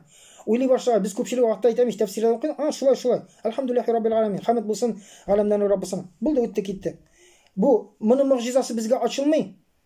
Бу укып киттек, без белдек кенә моны. Ар-Рахмани Рахим, ул михрабанлы, шәфкатьле. Кайда моның мөгъҗизасы? Безгә аның мөгъҗизалары күп төрле. Грамматик яктан, грамматиканы без белмәйбез, араб телен белмәгән. Мәгънәви яктан, әчелсен өчен аны без уйларга тиеш, тәфсирен шулай уйларга тиешбез. Әлхәмдүлиллаһи, аны күңел аша үткәргә тиеш һәм бу сүзләрнең мәгънәсен аңлап үткәргәннән соң, ул мөгъҗизасы кайчан бер генә ачыла, кайчан аның турында, аятлар турында уйлап утыра башлый. Аңкыра шулай ишеткән бар кайбер кеше. Мин Коръәннең тәфсирен укып чыктым, монда бер нәрсә юк. Бу бер китап. Мин тәрҗемәсен укыдым, аланы дәрәҗә, мин дә укыдым Коръәннең тәрҗемәсен. Аланы тоймый. Аңкыра аланы укып кына чыкты. Уйламады. Уйлаган кешегә ул мөгъҗиза ачыла. Шуңа күрә инде һәр вакытта без Коръәндә Коръәнне өйрәнгәндә, шулай итеп кабул иткәндә, без анда һәр вакыт бу нәрсәне тоячакбыз. Беренчесе, ул безгә һидаят булачак. Икенчедән, ул һәр вакыт үзенең ичендәге шушы ва бәйнәти минал худа мөгъҗизасы безгә ачылып торачак. Һәм күбрәк утырган саен ул мөгъҗиза күбрәк ачылачак. Һәм вал фуркан диде. Һәм айырып бирүче. Менә бу фуркан була кайчан кешегә? Кайчан икесе булды? Кайчан ул кешегә бу һидаят булды? Ул аңа шу тәсирен ясады. Ул шушы аның мөгъҗизасы әчелеп, аның күңеле белән ул шуны хәтле аның күңеленә тәсир итте. Моннан соң инде ул кешегә Коръән дөрестән дә ул бөтен нәрсәне аерып бирүче. Ул шулай кабул итәчәк аны. Әйттеме? Бу димәк шулай. Монда бу шулай язылганмы? Ул шулай. Әгәр дә бу беренче икесе юк икән, кешегә ул һидаят түгел икән, ул уйлап аның мөгъҗизасын тоймый икән, аңа бу Коръәннең аерып әйткән бу фарыз, бу моннан тыел, ул аңа тәсир, ул аның өчен ул түгел, ул мәгълүмат буларак кала һәм тормышта ул аны алмаячак. Ул фарыз дигән аңа фарыз түгел. Ул белә фарыз икән, ләкин ул үзе өчен фарыз түгел аның өчен. Бу харам дип Коръәндә язылган, белә, ул харамны эшли тора. Ул аның өчен харам түгел. Аның өчен түгел. Шуңа күрә булсын өчен менә бу икесен үткәннән соң гына Коръән менә ахырда шушы үзенең хаклыгын әчә. Инде biz аңларга тиешбез. Менә Рамазан ае якыная. Рамазан ае үзе ай буларак мөгъҗиза ай. Аллаһ Тәала бүләк иткән, чөнки ул башка айлардан аерылып тора. Ул мөгъҗизалы ай, инде бик күп мөгъҗизалы вакыйгалар була. Һәм Аллаһ Тәала шуннан соң, менә шу Рамазанның бөеклеген әйткәннән соң нәрсә? Аннан соң аят килде. Фәмән шәһидә минкум шәһра фәльясум диде. Аллаһ Тәала һәм инде кемдә кем шәһид булса, biz инде тәрҗемә итәбез, ирешсә дип әйтәбез. Ирешсә, бу айны ураза тотсын. Аллаһ Тәала катгый итеп әйтте. Кем бу айга ирешсә, димәк бөтен кеше, бөтен мөселман, күпмедер вакыттан соң әйттек, башта теге ураза иде. Аннан соң Аллаһ Тәала менә үзгәртмәде. Башта Рамазанның бөеклеген әйтте дә, аннан соң безгә дә элек Рамазанга хәтле башка айларны һәр айны 3 көн тота торган уразаны Аллаһ Тәала үзгәртте. Күз алдына китерик. Шушы көнгә хәтле Нух алейһиссаламнан дистәләгән мең ел ураза тотып бер төрле иде. Һәм Аллаһ Тәала үзгәртте менә шушы көнне. Шушы көнне Аллаһ Тәала менә шушы җөмлә белән үзгәртте. Кемдә кем шушы Рамазан дигән айга ирешсә, фәльясум диде. Ураза тотсын диде. Бу фарыз диде. Һәм Аллаһ Тәала шуннан соң инде وَمَنْ كَانَ مَرِيضًا أَوْ عَلَى سَفَرٍ فَعِدَّةٌ مِنْ أَيَّامٍ أُخَرَ дип Аллаһ Тәала инде әйтә уразаның, ягъни Мөхәммәд саллаллаһу алейһи ва саллям уразаның теге уразадан кара кайбер үзенчәлекләрен әйтә, шартларын, бу ураза өчен шартларны били. Тегесе теге ураза өчен иде. Һәм без әйттек, аның үзенең шартлары бар. Үзенең үзенчәлекләре бар. Монда да инде Аллаһ Тәала безгә нәрсәне калдырды? فَمَنْ شَهِدَ مِنْكُمُ الشَّهْرَ فَلْيَصُمْ وَمَنْ كَانَ مَرِيضًا أَوْ عَلَى سَفَرٍ فَعِدَّةٌ مِنْ أَيَّامٍ أُخَرَ. Kimdə kim indi bu ayını urazat səfərdə bulsa, avru bulsa, أَوْ عَلى سَفَرٍ فَعِدَّةٌ مِنْ أَيَّامٍ أُخَرَ. Onun iddəsini, yəni qalğan gününü tutub bitirsin dedi. Tutub bitirə dedi. Min أَيَّامٍ أُخَرَ. Ol başqa axırdan dedi. Axırdan. İkinci Ramazan'a xatlı bu tutarğa tişbə. Yuridullahu bikumul yusra və la yuridu bikumul usra dedi. Менә монда да biz tərcümələrini qarasaq, tərcümədə şulay dip әйтә. Юридуллаху бикумул юсра ва ла юриду бикумул усра. Юридуллаху тили Аллах. Тәрҗемәдә әйтелә сезгә җиңеллекне, ва ла юриду там теләми сезгә авырлыкны ди Аллаһ Тәала. Безнең тәрҗемәләрдә әйтелгән Аллаһ Тәала тили сезнең өчен җиңеллекне һәм теләми авырлыкны ди. Ләкин әгәр дә сүз ягыннан карасак, ул бу сүзгә туры килә торган гарапча текстта нәрсә булды? Юридуллаху лакумул юсра. Сезнең өчен ул ля белән булыр. Лакум сезнең өчен җиңеллекне тели, ва ла теләми сезнең өчен лакум ал-усра. Монда Аллаһ Тәала бикум, би без белән. Аллаһ әгәр дә сүзгә сүз тәрҗемә итсәк, ул бөтенләй икенче килеп чыга. Аллаһ тели Аллаһ сезнең белән җиңеллекне, ва ла сезнең белән ва ла теләми сезнең белән авырлыкны диде. Шуңа күрә монда теге мәгънәдән тыш мәгънә югала, бунда киңрәк мәгънә Аллаһ Тәала әйтә. Тәрҗемәдә бу әгәр дә без булай дип кенә тәрҗемә итсәк, бер чикле мәгънә белән генә әйтерлек. Сезнең өчен тели җиңеллекне, теләми авырлыкны дип. Һәм инде монда тәрҗемә итсәк, әйтергә Аллаһ тели сезнең сәбәпле тормышыгызның җиңеләюен сезнең һәм башка кешеләрнең. Ягъни сезнең сәбәпле, сезнең аркада, сезнең белән, дип әйтсе, би белән инде, сезнең белән тормышны җиңеләюен сезнекен һәм бөтен кешеләрнеке, һәм сезнең белән Аллаһ Тәала сезнең сәбәпле теләми авырлыкны. Димәк, Аллаһ Тәала тели безгә бу айны менә шушы ураза тотып Коръан белән вагазлану сәбәпле Аллаһ Тәала безгә бер яктан караганда тормышны җиңеләюен тели. Ләкүм дигән мәгънә бар, монсы да бар. Безнең өчен дә бу мәгънәсе бар. Безнең өчен дә Аллаһ Тәала җиңеллек тели моның белән. Безгә тормышыбыз җиңеләюен тели, бу ай сәбәпле, бу гыйбадәтләр сәбәпле җиңеләюен тели. Һәм теләми безнең сәбәпле авырлыкны. Һәм кешеләргә дә тели. Безнең сәбәпле кешеләргә дә җиңеллек килсен. Шуңа күрә Аллаһ Тәала бу айны Коръан айы линнас диде кешеләр өчен. Шуңа күрә без моның өчен инде бу тырышлыкны да куярга тиеш. Безнең сәбәпле, шушы динебез сәбәпле башка кешеләргә дә җиңеллек килүен тели Аллаһ Тәала сезнең белән, сезнең аркада диде. Һәм моның өчен бу бик авыр эш. Үзебезне дингә кайтару бик авыр да. Бик авыр. Кешеләрне дингә китерү барыбыз да белә, бик авыр. Һәм моңа 3 көн генә җитми. 3 көн элекке шикелле уразагына җитми, моңа 1 ай Аллаһ Тәала. Моны аңлый. Аллаһ Тәала безгә бирде 30 көн. Һәм инде монда калдырырга ярамый. Аллаһ Тәала шушы 2 сәбәп белән генә калдырырга ярый. Рамазанда исе кеше сәламәт икән, авыру булды, нидер авырып китте, ул теге вакытлыча авыру яки сәфәрдә булса, анда да галимнәр әйткәнчә калдырмаса, мөмкин төрле сәфәр бар бит. Элекке сәфәр белән Мөхәммәд саллаллаһу алейһи ва саллям шикелле дөягә атланып, айлар буе каядыр истедә баруга сәфәр юк бүген. Бүген без машинага утырабыз, кондиционер белән барабыз, йөреп кайтабыз, ул инде сәфәр түгел. Шуңа күрә монда ирекле әйтте галимнәр. Кемне авыр зыян китерми, уразаны тотса хәерлерәк диде. Тотса, ләкин Аллаһ Тәала мөмкинне калдырды. Әйтергә ярамый. Бу шулай тоталасын дигән тот түгел. Ирекле булып кала. Аллаһ Тәаланың замана сәбәпләренә карап беркемдә биргән рөхсәтен нинди генә сәфәр җиңел булса да, яки авыру җиңел булса да, кешегә Аллаһ Тәала бу мөмкинне калдырды. Уразаны бу көнне тотмый, бу вакытны тотмый да, ләкин соңыннан тоту аңа кала. Инде шуңа күрә Аллаһ Тәала каты итеп әйтте. Һәм яңадан Аллаһ Тәала дәвам итеп китә. Бисмилlah. Вали тукмилул гиддата вали тукаббируллаха ала ма хадакум.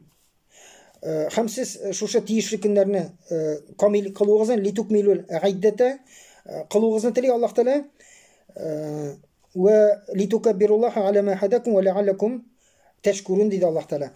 Димәк, шуннан соң нәрсә була? Менә любой хатта ниндидер бер эшне бетергәннән соң, яки мәктәпне бетерден, экзамен бирден, ниндидер бер сынауны үткәннән соң нәрсә без күңелдә шундый бер хәл була. Үстән бу эшне тәмамлаганнан соң бәйрәм була. Бәйрәм ул шатлык, сөенеч дигән төшенчәне бирә. Бәйрәм итәбез.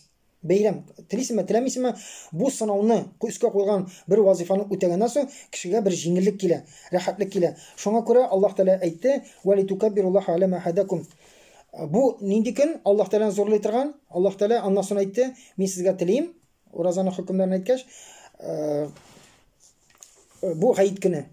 Аллаһ Тәала безгә ике бәйрәмне, менә бу ике зур эштән соң ике бәйрәмне йөкләде, бирде бәйрәм итеп, без бәйрәм итә торган көн. Аның тәртипләре бар. Шуңа күрә бу Гайдул Фитр, без бу көнне нишибез? Аллаһ Тәала һәм сез литукаббируллаһа ала ма хадакум. Аллаһ тели зурлавыгызны, Аллаһны нәрсә өчен? Ала ма хадакум. Менә шушы әйберләрне сезгә хидаят биргән хидаяттагы һәр нәрсәне, менә бу мөмкин хидаятланырга биргән һәр нәрсәне, нәрсә өчен? Сезгә Аллаһны зурлавын телибез, сезне динне биргән өчен. Пәйгамбәребезне биргән өчен, саллаллаһу алейхи ва салламны җибәргән өчен. Аның аша Коръан җиткергән өчен, шушы Коръанга сез килгән өчен, шушыңа юл ачкан өчен Аллаһ Тәала, иманыгыз өчен.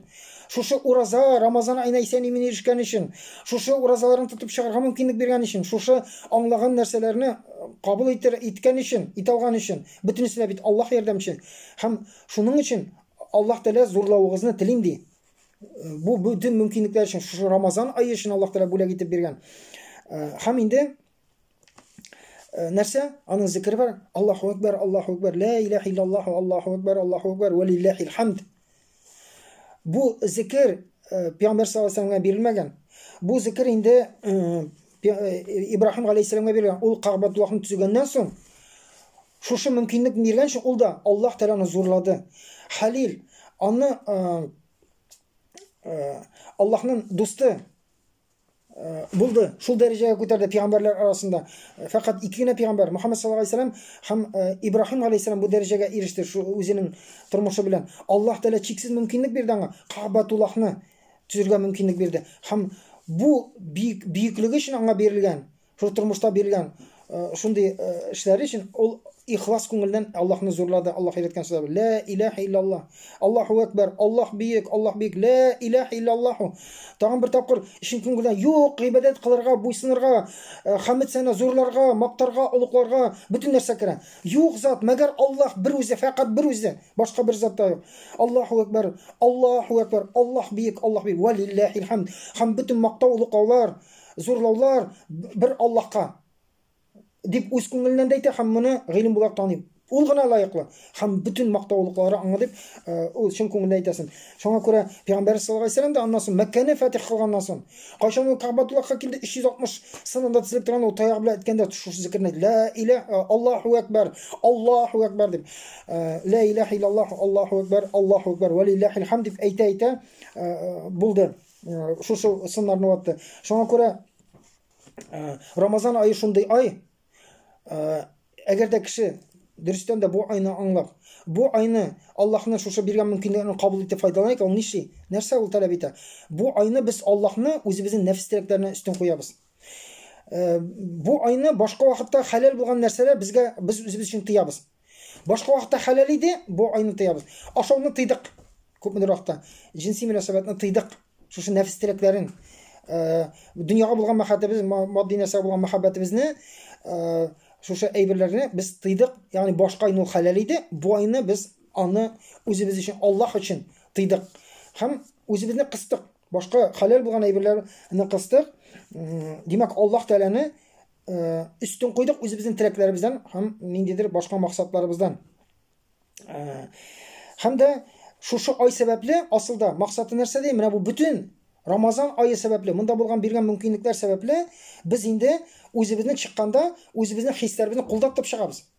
Bu hisler bu aydan soň bizge eliki şekilde tesir eterge tiyиш түгел. Dünyaga umtuluğu yoki jinsiy taraf ol kulda, ol senin gamellerine, turmuşuna ziyan keterge tiyиш түгел. Sen basıp tura alasın. Bu şu nefis tileklerini kulga alır için bana aytıp kulga alıp özümüz ol bizge tesir etmey turgan basıp koyar için belgen ay. Hem inşallah şu sebeple bu aydan çıkkandan soň bizim turmuşumuz ikinci bulurga tiyиш. Biz özgerip çıkarga tiyişmiz. Hem Allah Teala asılda Ramazan ayından dürüst etip çıksan, mana nişik bilege Ramazan ayın kabul buldu mu, Ramazan ayın tesiri buldu mu, alimler aytgancha nişerge kerak. қарайсың, Рамазан айына нендейдің өзіңді шағыштырасың, Рамазан айынан соң шыққаннан соң. Өзгеріс бар ма? Хистерінде сенің юмортырақ болдың манда, Аллахтан қорқуларын артты ма, иғтибарлырақ, мехрибанды, шафқаттырақ бүтін тирияққа, кішілерге, сен тынышландың, сен ачуланмайсың, анда өзгеріс тиясың өзінде, сондай бір тынышлық тиясың, рахатлік, сен ғибадаттар қылғанда, намаздар оқығанда рахатлік тиясың, ілік аны хатты түймедірейін, оқисы келіп тұра, садақаны бересі келіп тұра, зор өзгерістер тиясың өзінде. Сен екінші кіші болып шықтың. Әгер де бұл болды екен, сенің Рамазаның қабыл болған. Әгер де жоқ екен, демек сен нәрсәндір аңламағансың. Нәрсәдір сенің тышында қалған, аңламыша қалған, бұл тышқияға өткен, ораза да тұтқансың, Құран да оқығансың, олекен мақсатына еріше алмағансың. Сенің тұрмышында өзгеріс боларға тиіс, һәм бұл көрсеткіш болып тұра өзің үшін. Енді шоңа көре Аллах Тағала айтты, мына бұл мүмкіндік үшін. Шушы Рамазаннан шығып жеңілдік алған үшін, шу өзгеріштер үшін нәрсе Аллах Тағала айтты, «Валағаллакум тәшкурун». Бәлкім дейді. Сіз Аллах Тағалаға шүкір қылушылардан боларсыз енді. Шушының үшін шыққаннан соң, Рамазаннан соң бәлкім шүкір қылушылардан боларсыз. Шүкір қылу нәрсе?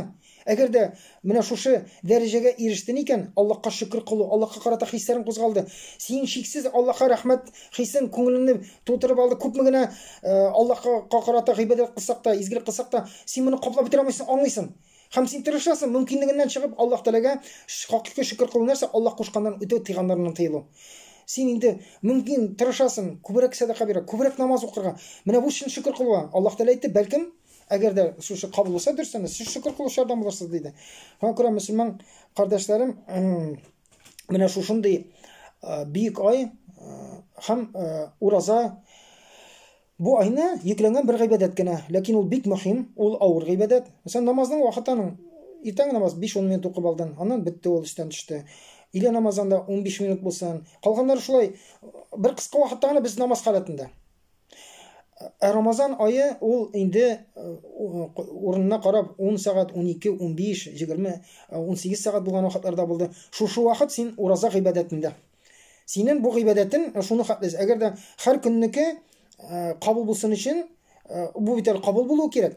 Тышқы яқтан обязательно хищиксі уразаның тән үшін тышқы яқтан болған нәрсесі тыюы, ашау, ішу, һәм жинси мөнәсәбәттән тыйылу. Олекин ішкі яғы бар. Өзі біздің ой үшін намазының тәләбі бар. Бұл аның шарты түгіл, тышқы шарты түгіл. Яғни, мұнда кемшілік болса, уразан қабыл деген сөз үстен түші. Мына бұл үш шарты болса түші. Олекин тәсірі болсын үшін. Мына шушы тақуалықны Аллах Тағала айтқан, бәлкім тақуалардан болырсыз дейді. Уразаты тығыз, бәлкім тақуалардан болырсыз дейді. Бәлкім өзгересіз. Бәлкім ол уразасыны өзгертір.